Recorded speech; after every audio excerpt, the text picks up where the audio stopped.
레위 계통의 제사 직분으로 말미암아 온전함을 얻을 수 있었으면 백성이 그 아래에서 율법을 받았으니 어찌하여 아론의 반차를 따르지 않고 멜기세덱의 반차를 따르는 다른 한 제사장을 세울 필요가 있느냐? 제사 직분이 바꾸어졌은즉 율법도 반드시 바꾸어지리니 이것은 한 사람도 제단 일을 받들지 않는 다른 지파에 속한 자를 가리켜 말한 것이라. 우리 주께서는 유다로부터 나신 것이 분명하도다. 이 지파에는 모세가 제사장들에 관하여 말한 것이 하나도 없고 멜기세덱과 같은 별다른 한 제사장이 일어난 것을 보니 더욱 분명하도다. 그는 육신에 속한 한 계명의 법을 따르지 아니하고 오직 불멸의 영생의 생명의 능력을 따라 되었으니 증언하기를 내가 영원히 멜기세덱의 반차를 따르는 제사장이라 하였도다. 전에 있던 계명은 연약하고 무익함으로 패하고 율법은 아무것도 온전하게 못할지라. 이에 더 좋은 소망이 생기니 이것으로 우리가 하나님께 가까이 가느니라. 또 예수께서 제사장이 되신 것은 맹세 없이 된 것이 아니니 그들은 맹세 없이 제사장이 되었으되 오직 예수는 자기에게 말씀하신 이로 말미암아 맹세로 되신 것이라. 주께서 맹세하시고 뉘우치지 아니하시리니 내가 영원히 제사장이라 하셨도다. 이와 같이 예수는 더 좋은 언약의 보증이 되셨느니라. 히브리서 7장 1절에서 11절까지 10절까지 우리가 멜기세덱의 위대함에 대해서 그가 아론의 반차를 따라 제사장이 된 것이 아니라 하나님이 세운 영원한 아브라함 때 세워진 참 신비한 평화의 왕이라 살렘 왕이라 라고 하여 하나님이 세운 영원한 제사장.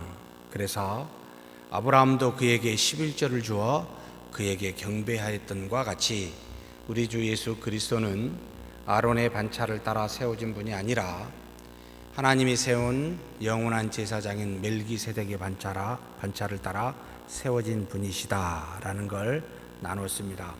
그러면서 아울러 11조에 대한 부분도 함께 나누었습니다. 11조는 크게 율법 이전에 멜기세덱에 주었던 아브라함의 11조, 그 아들 이삭의 11조가 이미 존재하였고 모세의 율법을 통하여 이제는 레위인들 제사장과 모든 레위인들에게 줄 그 11조의 계명을 말씀하여 주셨고, 그리고 신약의 예수 그리스도의 말씀을 통해 이제는 바리새인들에게 정신은 버리고 바로 미슈라라고 하는 장로의 전통을 따른 그들을 향하여 너희가 율법의 정신도 지키고 그리고 그 장로의 전통인 형식도 지키라 라고 하여 율법에 관한 또는 그리스도의 명령에 관한 율법의 이전에 관한 11조에 대해서 함께 나누었습니다.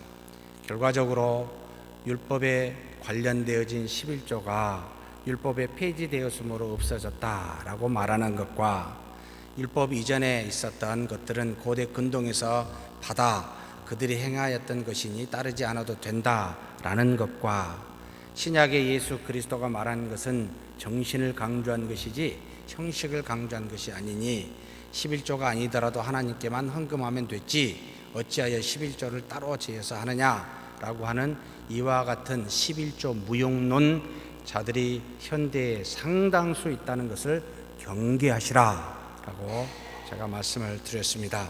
10부의 1조는 사랑하는 성도 여러분, 도둑질하지 말라라고 하는 7계명, 8계명 하나님이 우리에게 무엇을 도둑지 말라 했습니까?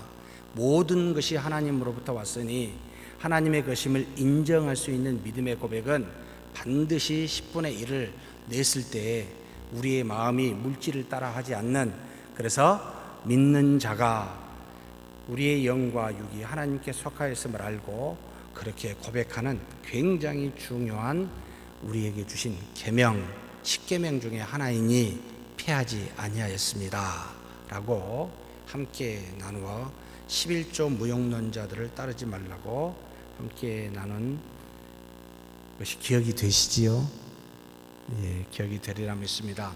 오늘은 11절부터 22절까지 한 세 군데 부분을 나누어서 그 말씀의 의미가 무엇인지 봤으면 좋겠습니다. 먼저 11절부터 17절에 관련되어져 있는 중요한 내용은 두 제사장직의 차이가 무엇인지를 보여주고 있습니다.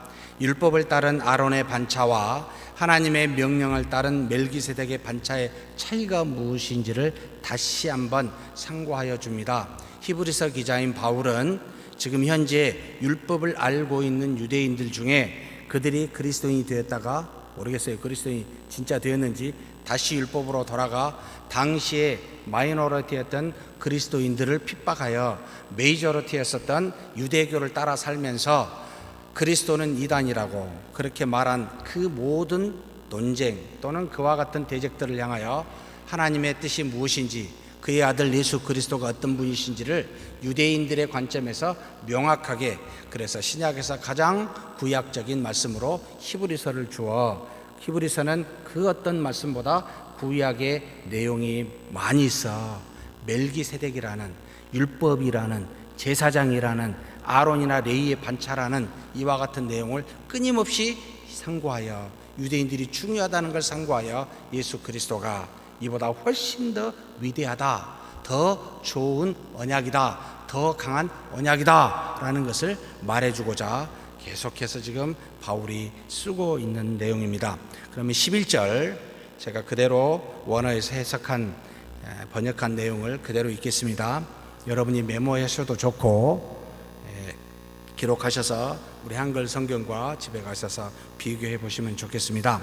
그러므로 만약에 한편으로 레위 계통의 제사장직을 통해 완성할 수가 있었다면, 완성될 수 있었다면, 하나님의 뜻이요, 레위 계통의 제사장직을 통하여 하나님의 뜻이 완성될 수 있었다면 백성이 그에 대해서 율법을 받았습니다. 그러니까 율법으로 이와 같이 다 받은 것들인데 어찌 아론의 반차를 따르지 않고 멜기세덱의 반차인 다른 제사장을 세울 필요가 있었겠는가 라고 지금 반문합니다. 바울이 만약에 아론의 반차를 따라 하나님이 제사장직의 모든 것을 완전하게 이룰 수 있었다면 굳이 멜기세덱의 반차를 따라 만들 이유가 전혀 없었지 않았겠느냐, 뭔가 부족하지 않느냐, 뭔가 아론의 반차에는 문제가 있지 않느냐, 또 다른 필요성을 가지고 있다, 이렇게 지금 제기하고 있습니다. 그래서 육체를 따라 혈통으로 나오는 제사장, 곧 아론의 반차를 따라 나오는 이와 같은 제사장은 영을 따라, 하나님의 능력을 따라 나오는 그런 제사장과는 현격한 차이가 있음을 알라라고 말합니다. 그래서 육으로 시작해서 영으로 끝나는 것이 맞습니다. 사실 우리는 율법으로 시작해서 그리스도를 통해 완성이 되는데, 바보같이 육을 따라가서 또다시 육으로 끝내버리려고 잠깐 교회에 와서 머물렀다가 다시 돌아간 너희 유대인들이여 어리석지 않느냐, 율법은 부족하다, 아론의 제사장직은 뭔가 부족하고 문제가 있다, 이것을 알아라 라고 지금 먼저 11절에 문제 제기를 하고 있습니다. 그래서 육체를 따라 나오는 제사장은 영을 따라 나오는 제사장과의 현격한 차이 있음을 이야기하고 12절에 다음과 같이 이야기합니다. 필요에 따라 제사장직이 이처럼 바뀌어졌으니 율법의 변화도 나타난 것이다, 율법의 변화도 드러난 것이다 라고 지금 말합니다. 제사장직이 이제 멜기세덱의 반차를 따른 예수 그리스도로 당연히 바뀌어졌으니 이제는 그 아론의 반차를 말한 그 율법도, 율법에서 아론의 반차를 말했는데 당연히 이 율법도 바뀌어야 되지 않느냐, 변화되어야 되지 않느냐, 뭔가 이제는 달라져야 되지 않느냐라고 유대인들이 그처럼 받들고 있었던 이 율법에 대해서 문제 제기를 아주 신랄하게 하고 있는 겁니다. 너희들이 가지고 있는 구약의 모세의 율법은 하나님의 말씀이지만 그것으로는 부족하다, 그것으로는 안 된다라는 것을 지금 문제 제기하고 있습니다. 그러면서 13절에 다음과 같이 또 말씀하십니다. 이것은 멜기세덱의 반차를 따라 나오는 이것은 제단에 속하지 않는 제단이라는 것은 하나님께서 모세에게 준 아론의 반차를 따라 항상 제사를 지르는 그 제단이지요. 그 제단에 속하지 않는 다른 지파가 참여함을 말하는 것이다. 여러분, 레위지파, 아론이 레위지파에서 나왔잖아요. 하나님께서 모든 제사장의 직분과 그 다음에 제사의 직분은 이 레위지파에게, 특별히 제사장은 아론의 후손에게 주었는데, 이처럼 제단에 속한 레위지파에게 속한 그런 지파가 아닌 다른 지파가 뭔가 참여할 수 있도록 하나님이 하셨다. 뭘 말할까요? 그 다음 절에 나옵니다. 바로 우리 14절에 우리 주님은 유다로부터 나셨음이 분명하도다. 제사장의 직분이 당연히 레위지파 아론의 후손을 따라 나와야 되는데, 하나님께서 그 육에 따라 나오는 지파가 불완전하다는 것을 알기에 의도적으로 레위지파에서 그리스도를 택한 것이 아니라 한 번도 말씀한 적이 없는, 제사장 직분에 대해서 전혀 말한 적이 없는 유다 지파를 통하여 예수 그리스도를 나게 하지 아니하셨느냐라고 지금 이야기합니다. 이 지파를 위해 모세가 제사장에 대해 말한 것이 전혀 없다. 율법에는 전혀 유다 지파에 대해서 말한 적이 한 번도 없다. 그런데 하나님께서 어찌하여 그 율법에 말하지 않는 유다 지파에서 세웠겠느냐라고 묻는 겁니다. 왜 그렇죠? 부족하니까, 충분치 않으니까. 뭔가 율법은, 하나님이 모세를 통하여 준 이 율법은 뭔가 부족하니까 계속해서 지금 거기에 대해서 바울이 물고 늘어지며 이야기하고 있습니다. 그러면서 15절에 다음과 같이 말합니다. 멜기세덱과 같은 다른 제사장이 일어나는 것이 확실한 증거다. 모세가 있기 이전에 한 500년 전에 벌써 아브라함 시대 때 하나님께서 제사장이라고, 영원한 제사장이라고 벌써 거기서부터 세운 이유가 무엇이겠느냐. 하나님이 미리 아시고 모세를 통하여 주신 율법이지만 이것으로는 부족하기에, 이것으로는 절대로 구원에 이를 만한 능력이 없기에, 이것으로는 제사함을 완벽하게 줄 수가 없기에 하나님께서 미리 멜기세덱을 택하였는지 하나님이 직접 오셨는지는 모르겠습니다. 그러나 어찌됐든 멜기세덱과 같은 다른 제사장이 벌써 500년 전에 일어나는 것이 확실한 증거 아니겠느냐라고 말합니다. 하나님의 계획은 철저하게 여러분 미리 준비되어져서 예수 그리스도를 지향하여 가고 있었습니다. 우리는 잘 몰랐죠. 그래서 16절에 이렇게 다시 증거합니다. 그는 육신에 속한 율법의 명령을 따라 나지 아니하였고, 여기서 그는 예수 그리스도를 말합니다. 예수 그리스도를 최고 22절에 말하기 전에 여기서 지금 벌써 그를 말해놓고 있는데요, 그는 육신에 속한 율법이라는 표현을 썼습니다. 모세에게 준 율법은 무엇에 섞여 있어요? 육신에 섞여 있습니다. 하나님이 모세에게 준 율법의 가장 큰 내용 두 가지가 뭡니까? 39분의 교육을 받으신 분들은 이걸 이야기하지 않았던가요? 율법은 하나님이 우리에게 무엇을 가르쳐 준 거죠? 하나님이 누구신가? 하나님의 뜻이 무엇인가? 이 두 가지를 통해 하나님이 택한 아브라함의 후손인 그 백성들에게 나는 누구고 내 뜻이 무엇인지를 가르쳐준 굉장히 중요한 내용이 율법입니다. 그런데 이 율법은 무엇하라고요? 내 뜻이 이러하니까 너희가 행함으로, 육체를 가지고 있는 행함으로 내 뜻을 지키라라고 말한 명령입니다. 지킬 수 있었을까요? 없었을까요? 지킬 수가 없었지요. 하나님이 그걸 아셨을까요? 모르셨을까요? 당연히 아셨습니다. 지킬 줄 모르는 율법을 우리에게 왜 주셨을까요? 정말 잔인하시지요. 뭐 그럴 수 있습니까? 자녀에게 어떻게 지킬 수 없는 것을 하라고 말한 부모가 있습니까? 지킬 수 없음을 알고 하나님이 무엇도 주셨습니까? 이렇게 하라, 내 뜻이다. 근데 지킬 수 없는 걸 알았어요. 그럼 뭘 줬어요? 지킬 수 없지. 그래서 이 지킬 수 없는 너희는, 그 지킬 수 없는 것이 죄잖아요. 어떻게 하라고요? 제사법을 줬습니다. 이와 같이 제사를 드리라고. 잘못했어요. 제가 잘못했습니다. 그래, 잘못했지. 그래, 다시 나가서 또 해봐. 또 했어요. 돼요, 안 돼요? 안 됩니다.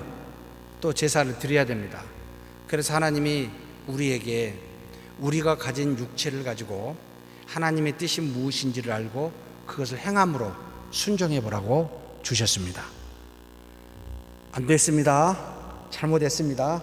다시 해서 안 됐습니다. 다시 했습니다. 무슨 생각이 들까요? 무슨 생각이 듭니까? 하나님의 뜻을 열심히 지켜보려고 갔어요. 안 됐어요. 잘못했습니다. 제가 이런 놈입니다. 정말 용서해 주십시오. 잘해보겠습니다. 열심히 안 됐어요. 뭘 느끼죠? 두 종류의 사람이 있습니다. 여러분은 어느 종류에 속한지 한번 생각해 보십시오. 에이, 뭐 이런 게 다 있어. 지킬 수 없는 걸 줘가지고 마치 개처럼 토했다가 또 토한 걸 먹는 거, 이게 뭐야? 에이, 팔로 뻥 차버리고 나가는 사람. 두 번째로, 나는 절대로 하나님의 뜻을 알아도 지킬 수 없는 죄인이다. 정말 더러운 죄인이다. 어찌할꼬? 여러분은 어디에 속하십니까? 저처럼 반항심이 심한 사람은 분명히 발로 뻥차고 뭐 이런 하나님이 있어 라고 삿대질을 할 거고, 여기 계신 사랑하는 성도님들처럼 겸손한 분은 그래, 나는 죄인이야 라고 깨닫게 되겠죠. 사랑하는 성도 여러분, 어디에 속하십니까? 다 후자에 속하시죠. 참 너무나 감사한 거죠.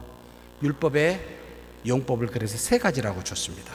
첫째는, 하나님이 우리에게, 하나님이 택한 이스라엘 백성에게 이 율법을 준 것은 내가 누구고 하나님의 뜻이 무엇인지를 마치 어린아이에게 교육시키듯이 교훈하는 용법입니다.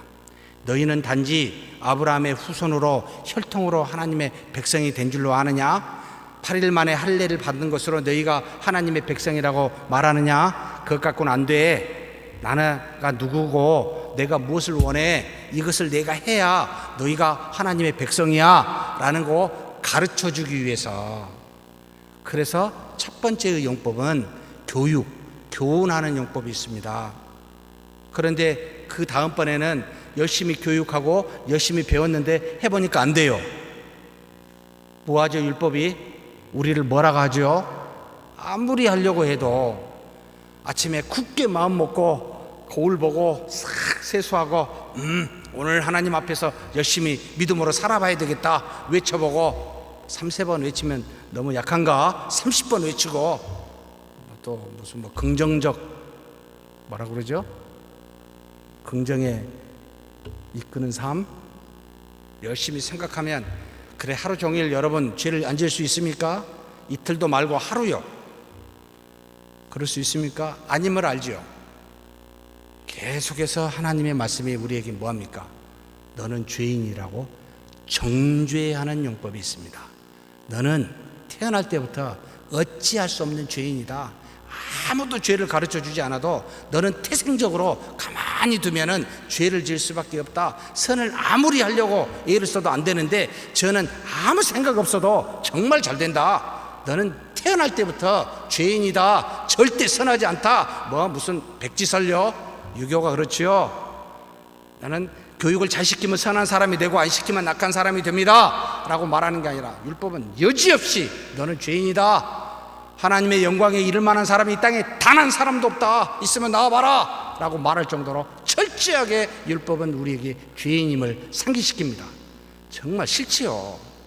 우리가 세상을 향하여 죄라고 그러면 좋겠습니까? 예수 그리스도가 세상을 향하여 악하다 말하니까 대사장과 서기관과 바리새인들이 죽인 거 아닙니까? 악하다 하니까 싫은 거죠. 어둠은 빛을 좋아할 리가 전혀 없습니다. 그래서 이 율법은 적나라하게 하나님의 백성에게, 아니요 믿지 않는 하나님 백성 아닌 사람이 아니라 하나님의 백성에게 너희는 철저하게 죄인이다 라고 정죄하는 용법이 있습니다. 정말 돌아가시겠습니다. 어찌 해볼 수가 없습니다. 아무리 해도 죄를 짓게 되니. 거기까지 있으면 참 비참합니다. 우리가 해결할 방법이 없습니다. 제사를 드려도 죄가 씻어져요, 그 전간에. 그러나 또다시 죄를 지으니 이걸 어찌하란 말입니까? 바로 율법의 한계가 여기가 있어요. 여기까지밖에 아니었어요. 정죄하는 용법. 그래서 세 번째 용법이 있었습니다. 이것은 숨어있는 용법이었습니다. 우리가 죄인임을 깨닫게 되면 어떻게 하시죠?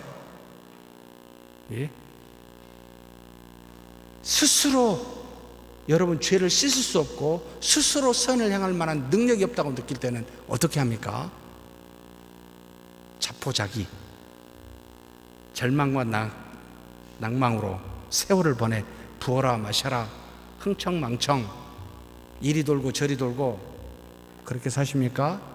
아니면 누군가의, 그 누군지는 모르겠지만 도와달라고, 정말 돌아가시겠다고, 하나님 도와달라고, 이 죄를 해결해 달라고 탄식하는 용법이 이 율법 밑에 있었습니다. 이것을 칼빈은 은혜의 용법이라고 그랬습니다. 왜요? 만물을 만드시고 우리를 만드시고 율법을 주신 하나님 앞에 통곡하게 되어 있습니다. 하나님 도와주십시오.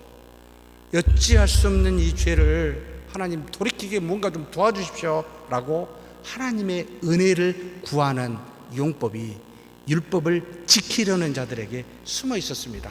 그래서 성경에 당대의 의인이라는 사람은 죄를 짓지 않는 사람이 아니라 하나님을 향하여 자신의 죄임을 고백하고 그분의 은혜를 구하는 자들을 향하여 당대의 의인이라, 경건한 자라 라는 말을 성경에 쓰고 있습니다.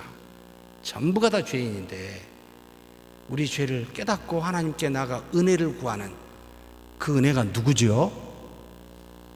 바로 예수 그리스도셨습니다. 철저하게 율법은 그리스도를 향하여 가고 있었습니다. 그리스도가 아니고서는 해결할 방법이 없음을 알라고 우리를 정죄했던 겁니다. 소망을 유일하게 하나님의 은혜에 두라고, 그리스도에 두라고 그렇게 우리를 여지없이 죄인이라고 완벽하게 그냥 뭉개버렸습니다. 잔인할 정도로요. 여러분 죄에 대한 고통을 느껴보신 적 있습니까? 정말로 머리를, 가슴을 다 쏟아내고 박살을 내고 싶은 그 죄의 고통 속에 있어 본 적 있습니까?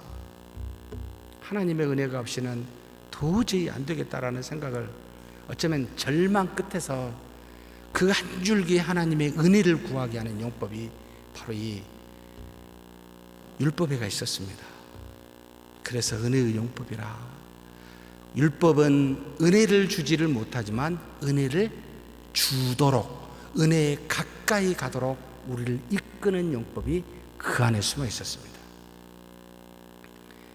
그래서 우리 주님은 멜기세덱과 같은 다른 제사장에서 일어나지 않니, 멜기세덱에서만 일어나는 아론의 반차를 따라 율법을 따라 일어날 수가 없음을 벌써 분명하게 알고 바울은 증거하고 있습니다.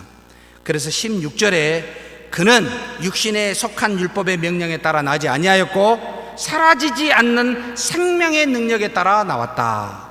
하나님에게서 나왔다는 겁니다. 율법을 따라, 그 반차를 따라 나온 제사장이 아니고 멜기세덱처럼 하나님이 명하여 세운 그 생명의 능력에 따라 나온 분이 예수 그리스도시다 라고 분명하게 증거합니다. 멜기세덱과 같이 영원히 사라지지 않는 생명의 능력에 따라 나온 제사장이 우리 주님이라는 말입니다.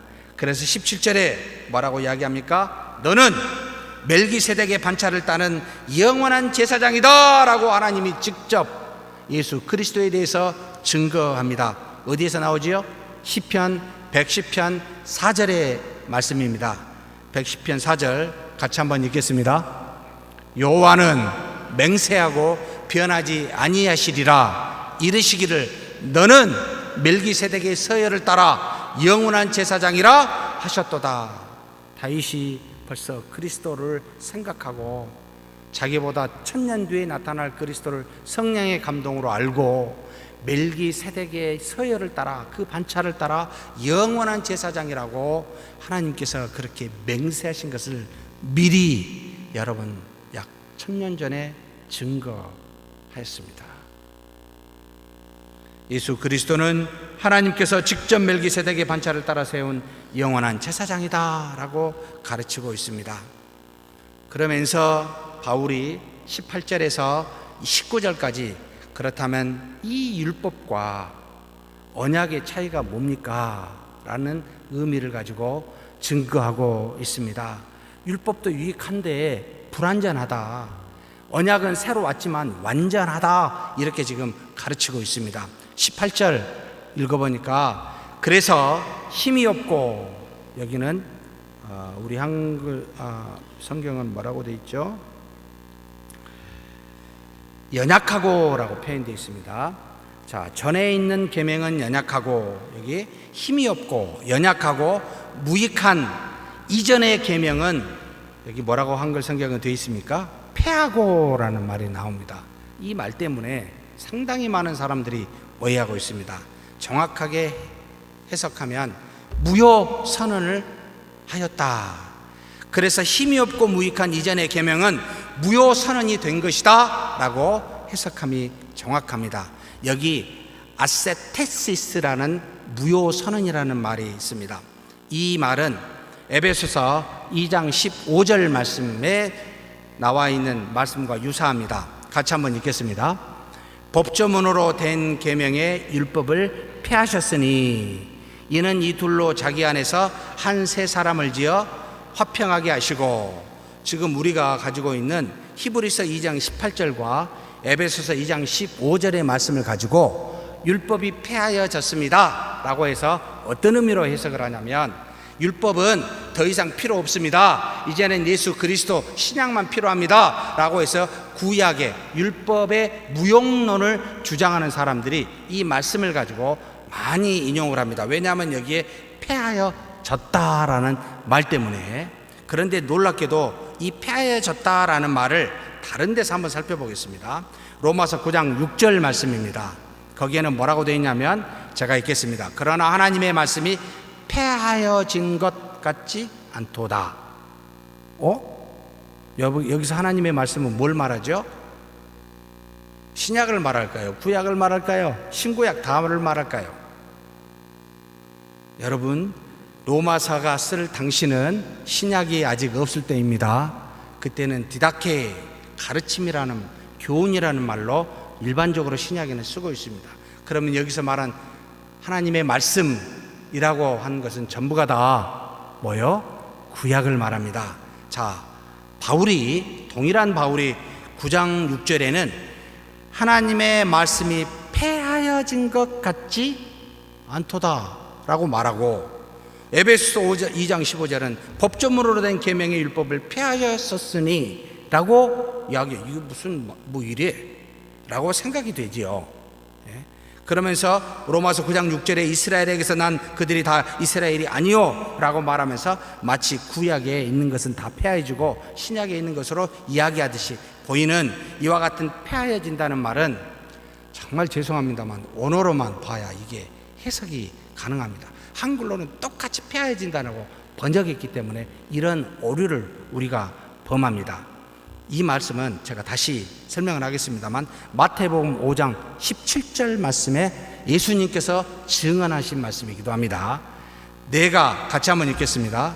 내가 율법이나 선지자를 폐하러 온 줄로 생각지 말라. 폐하러 온 것이 아니요 완전하게 하려 함이라. 예수님은 뭐하러 오셨다고요? 폐하러 오신 것이 아니다. 뭐요? 완전하게 완성시키러 왔다라고 말하고, 바울도 로마서 9장 6절에 폐하여진 것 같지 않다라고 말하는 여기 폐하여진 원어와 지금 에베소서 2장 15절하고 우리가 읽은 본문 히브리서 7장 18절에 폐하여졌다라는 용어는 현격하게 다른 원어로 사용하고 있습니다. 아세테시스라고 말하는 히브리서 7장 18절은 무효 선언을 하다라는 표현이요, 에베소서 2장 15절에 법조문으로 된 계명의 물법을 폐하셨으니 라고 하는 여기 카타 그레사스라고 말하는 것도 무슨 의미냐면 쓸모없게 하다, 무효되게 하다, 또는 효력이 상실나게 하다, 그 가치가 끝나게 하다 라는 의미로 쓰여져서 이것을 폐하였다라고 말하는, 그렇게 해석해서 오류가 됩니다. 그런데 로마서 9장 6절에 하나님의 말씀이 폐하여진 것 같지 않다라고 하는 것과 예수 그리스도께서 내가 율법이나 선지자를 폐하러라고 온 것이 아니라고 말한 이 폐하러는 여러분 에크핍토, 왜 이런 말을 하는지 모르겠습니다. 지금 달라요. 카탈로라는 표현을 하고 완전히 앞이하고 다릅니다. 그 말은 파괴시키다, 없애버리다, 떨어지다, 잃어버리다, 이런 내용의 폐하여진 것과 앞에 무효선을 하다와 폐하여진 것의 차이가 있습니다. 그래서 결론적으로 바울과 예수 그리스도는 하나님이 주신 구약의 율법을 없애버린다, 파괴한다, 또는 이것을 그냥 잃어버린다, 사라지게 하다, 이런 뜻으로 말하는 게 아니라는 겁니다. 그러면 뭐죠? 율법을 폐하러 왔다는 것은 그 효력을 끝나게 하다, 무효 선언을 하다, 그 가치가 끝나게 하다라는 것으로 해석을, 내가 폐하러 왔다, 법조문에 된 계명의 율법을 폐하셨다라고 말하는 것과 힘이 없고 무익한 이전의 계명에 폐하였다라고 말하는 것은 무효선을 했다라는 뜻입니다. 그래서 구약의 율법은 없어졌습니까? 안 없어졌습니까? 없어진 게 아닙니다. 존재합니다. 그런데 그 가치를 끝냈다라는 겁니다. 이제는 시한이 다 됐다라는 겁니다. 그 효력이 끝났다라는 의미로 폐하여졌음을 말하니 구약 필요 없어요. 난 신약이 너무 좋아요. 오직 신약만 있으면 돼요.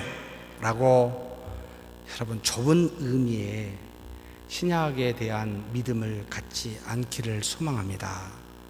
신구약 전체는 하나님의 말씀인데 점증적으로 하나님의 뜻을 드러내고, 그리고 더 포괄적으로 나타내 예수 그리스도께서 말씀하신 것과 같이 내가 율법과 선지자를 폐하러 온 것이 아니라 완전하게 완성시켰다는 겁니다.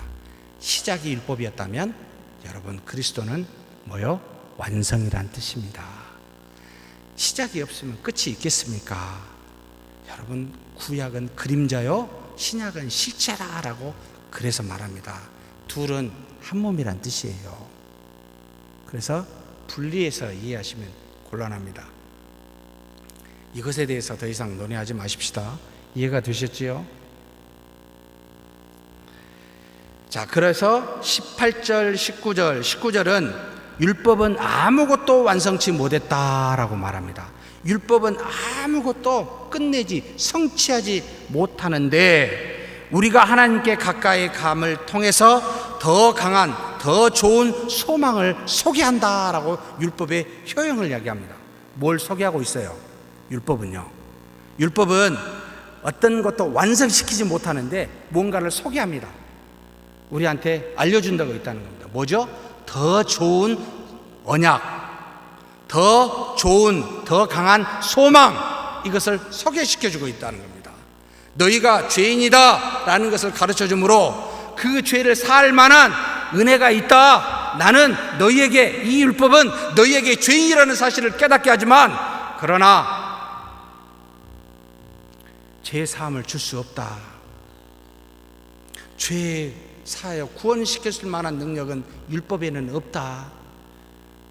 그것은 오직 소개시켜준 바로 예수 그리스도, 완성시킨 그리스도에게 그 능력이 있다.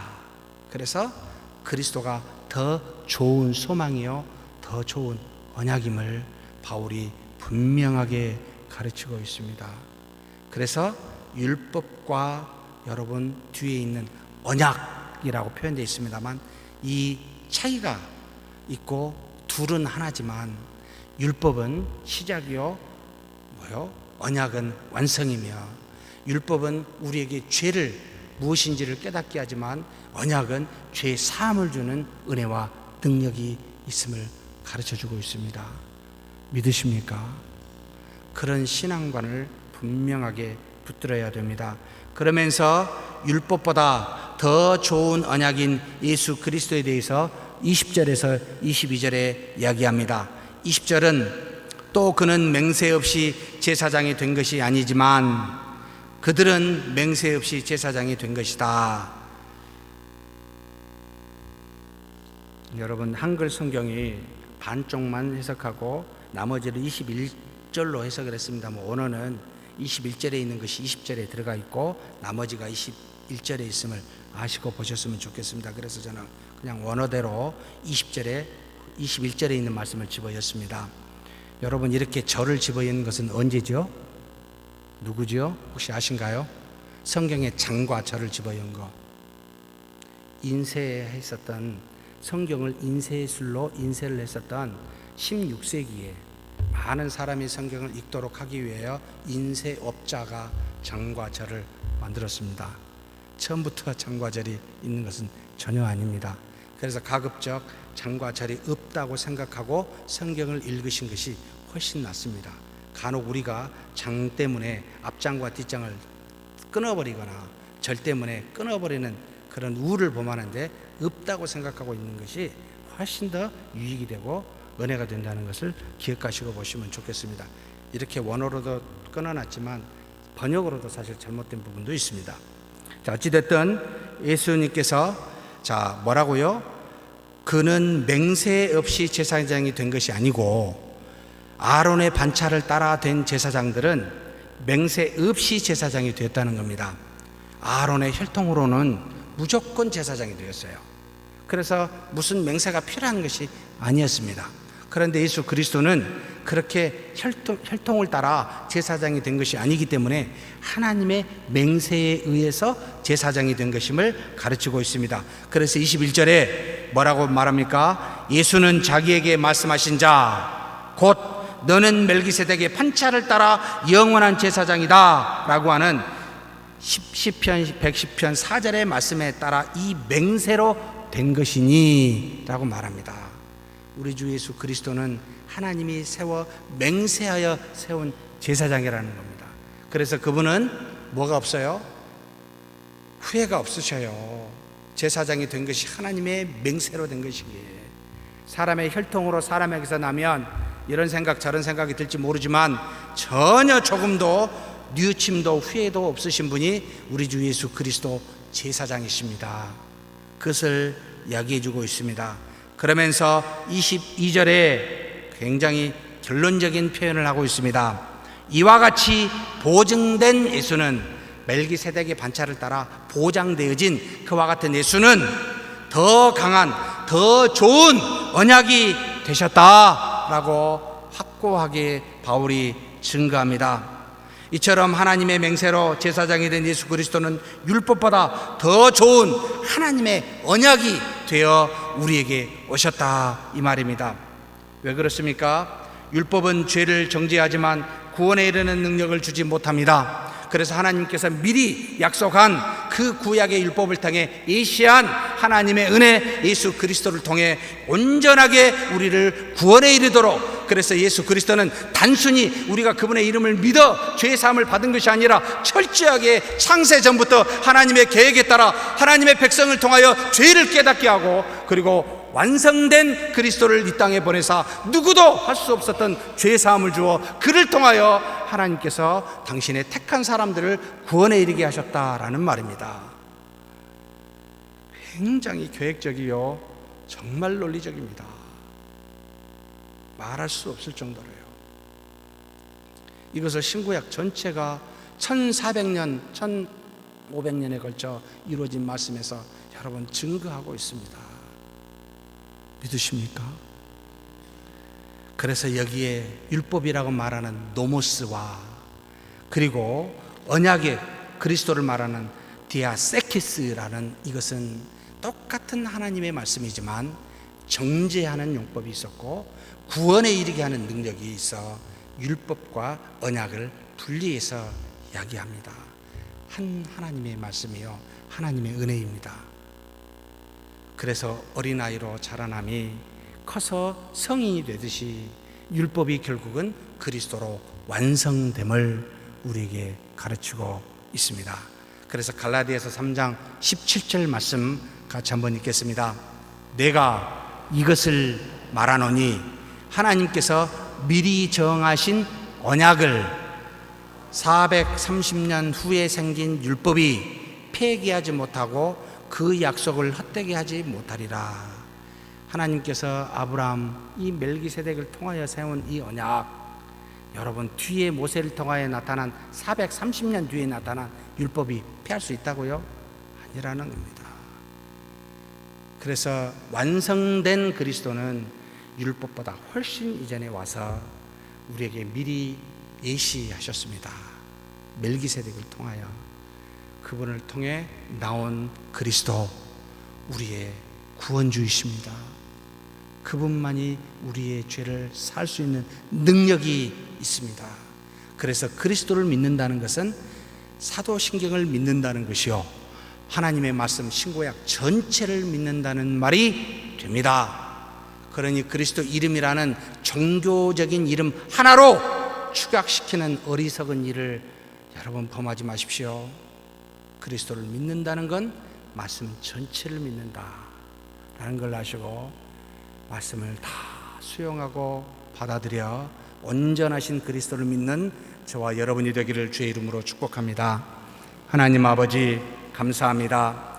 멜기세덱의 반차를 따라 맹세하지 아니하고 일어난 아론의 반차를 따라 세운 제사장이 아니라 오직 하나님이 맹세하여 세운 그리스도, 그 멜기세덱의 반차를 따라 세운 그리스도를 통하여 우리의 죄사함을 허락하여 주시니 감사합니다.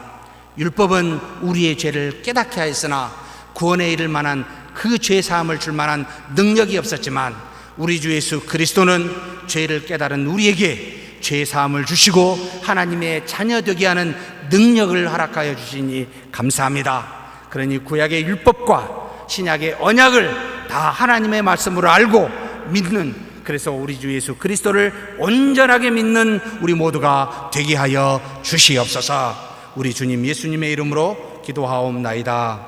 아멘.